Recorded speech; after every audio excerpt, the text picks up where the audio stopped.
Aujourd'hui, revue de chez Action Toy avec du Machine Robot. Blackbird Robot, le numéro 6.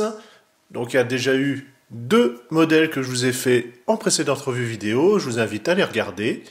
On a la petite boîte habituelle, notre robot, voilà, de face. De l'autre côté, on va avoir la version en vaisseau. C'en est un qui me tient à cœur puisque je l'avais et je l'ai toujours, même s'il a vécu quelques combats, en jouet justement des gobos. Donc je déballe ça. Comme d'habitude, nous avons le stand à gauche que vous pouvez modifier un petit peu comme vous souhaitez. Et si vous en avez d'autres, pouvoir les assembler. Je vous montrerai ça par la suite. Ici, le robot en lui-même avec les différentes attaches. On va voir ça d'un peu plus près. Mais avant ça, vous avez la notice en couleur. Donc pas très grande, puisque les transformations sont quand même assez simples. Mais tous les petits points sont bien indiqués. Le stand, on va avoir justement la plaque centrale. Les côtés, que vous pouvez également vous en servir pour faire, entre guillemets, les piliers. Ici, avec ces parties-là, ça va servir à faire le bras d'articulation. Et celui-ci, la base, dans lequel il va venir se fixer. Bien sûr, vous allez pouvoir le placer devant, derrière. Je vous laisse regarder les précédentes vidéos, puisque le stand, à chaque fois, c'est le même. Ici, vous avez les armes. On va y revenir par la suite. L'attache, voilà, pour soutenir le robot quand vous êtes sur le stand. Alors, il est quand même vachement grand. C'est tombé. C'était ce point qui était un petit peu dommageable.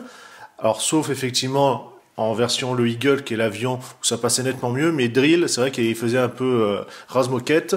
Pour vous comparer, on va avoir justement une revue ici qui a été faite avec un Deluxe.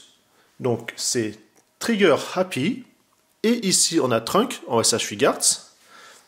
Niveau articulation, vous avez la tête, rotule, là, ici. Bon, ça peut être un peu monté, descendu. Le coude, la main fixe, ça ne bouge pas. Rotation à cet endroit-là. Bon, c'est un petit peu gêné par le fuselage derrière. Ici, une nouvelle rotule. Rotation au niveau de la cuisse. Genou. Encore une, ici. Concernant les armes, vous avez des ergots qui vont venir dans la main. Donc le plus grand en bas. Ainsi. Pareil de l'autre côté.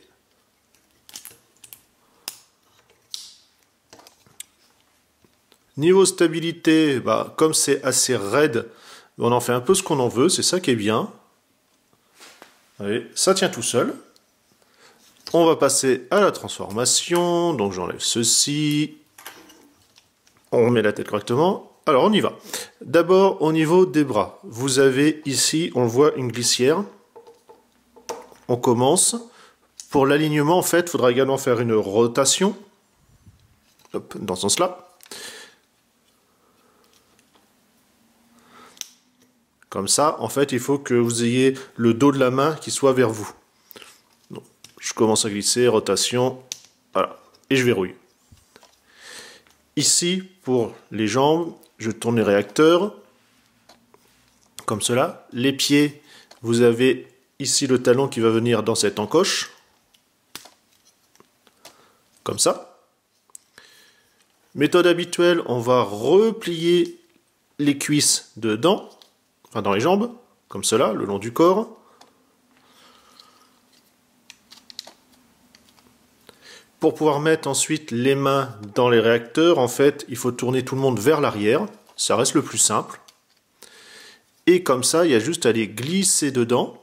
Et vous voyez, vous avez ce petit ergot-là qui va venir au niveau de la vis, parce que lui aussi, il y a un emplacement pour bien le mettre. Donc.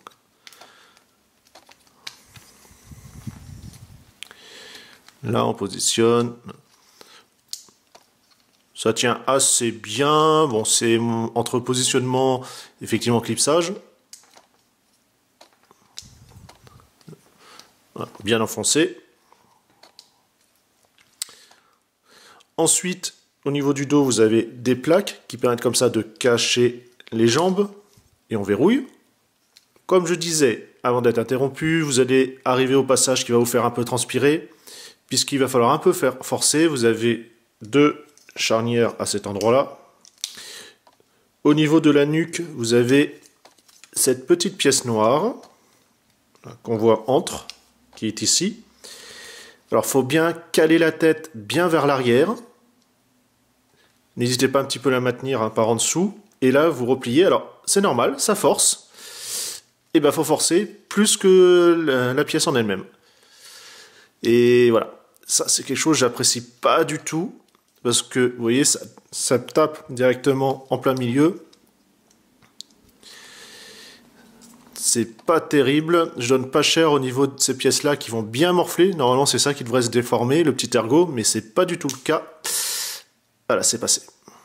Donc forcément, ça râpe énormément de plastique au-dessus. Ouais, là, par contre, les mecs, c'est vraiment pas terrible. C'est bon, je sais que c'est la pièce de collection, qu'on transforme ça qu'une fois ou deux normalement, mais quand même, fallait mieux penser à ça. Petit point, vous avez ici le train d'atterrissage. Donc fixe, hein, faut pas trop demander, c'est normal. Dernier point, ne pas oublier, ne faites pas comme moi, ici, pour terminer. Donc c'est quand même assez bien caché, forcément, bon, l'undercarriage, faut pas trop demander, vu la taille, hop, le train qui se barre, mais c'est vraiment une belle bête. Les réacteurs, bon, les pieds font un peu mastoc, mais bon, ça passe encore. Ici, un ergot qui va venir à cet endroit-là, et l'autre ici au fond de la vis, enfin, dans l'emplacement de la vis. Donc, on va juste clipser, comme ça. Donc ça tient plus hein, par le trou de la vis, entre guillemets, qu'autre chose.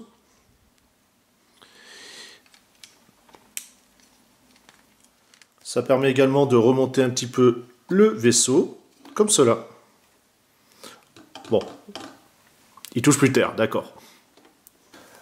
Avec les stands, vous faites un petit peu ce que vous souhaitez, que ce soit voilà, un petit côté hangar ou station de réparation. Donc voici avec les trois que j'ai en ma collection. Donc ça tient voilà, quand même assez bien en termes de bras de levier pour pas trop espérer que ça tombe quand même. C'est quand même pas mal. Il n'y a plus qu'à attendre de nouvelles sorties, enfin en tout cas de nouveaux modèles, puisque pour l'instant bah, j'ai fait le tour de ceux qui m'intéressaient. Sur ce, moi je vous dis à une prochaine revue. Allez, ciao ciao!